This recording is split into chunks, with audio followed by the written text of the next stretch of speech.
what is the student feedback that I'm receiving about this discussion approach.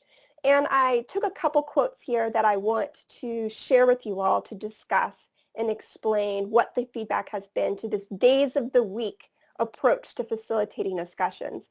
So these are the good. The first is that one student here talks about how the discussions are very engaging and that she's able to enjoy and review a variety of topics.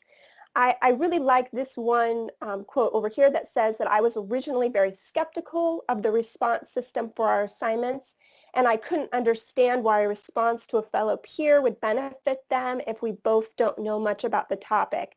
But then I came to realize that two people can read the same article and value different aspects or interpret the reading based on their own life experiences.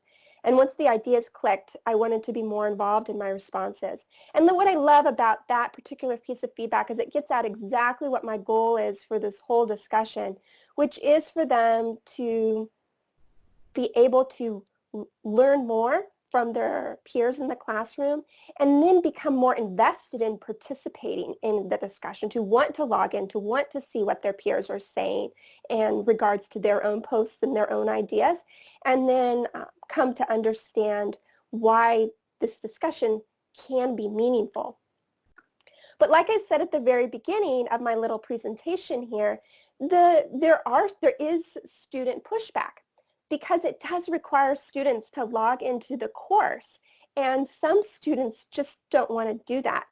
One student talked about how she found that frustrating due to personal time constraints, and that's usually the number one critique I get here, is that students don't want to log in to Canvas as frequently. They don't want to log in 3 times a week. They just want to log in, get that to-do list that they have on their homepage of Canvas done, and then not think about a particular assignment anymore.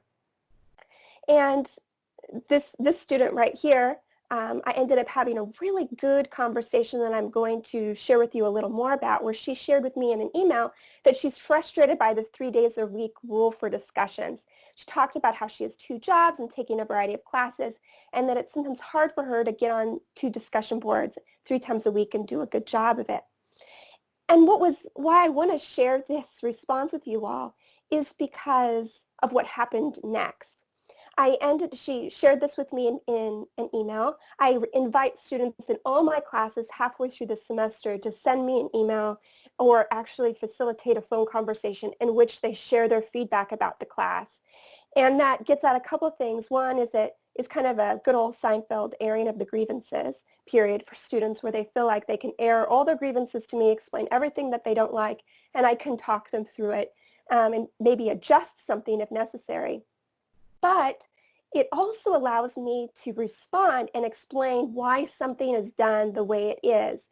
And in this, I was able to respond to her and explain that I have this requirement because of what I told you at the beginning of this presentation. It encourages students to actually read their peers' responses.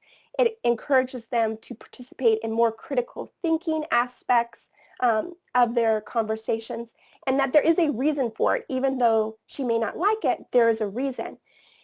And as a result, this screen here talks about some of the best practices I've found, and this was her response to me after I ended up explaining that whole thing to her as to why I have this requirement. And she explained, I do appreciate you took the time to explain why items are the way they are, and it helps me to understand why all these items are necessary. And I think that's a large extent in online classes in general. Students just want to be heard. They can't go to you at the end of the class, right, and come up to the front of the room and explain where they're confused. And so having those opportunities to solicit feedback can be so important, and to explain, and as you can see here, at least the student appreciated it.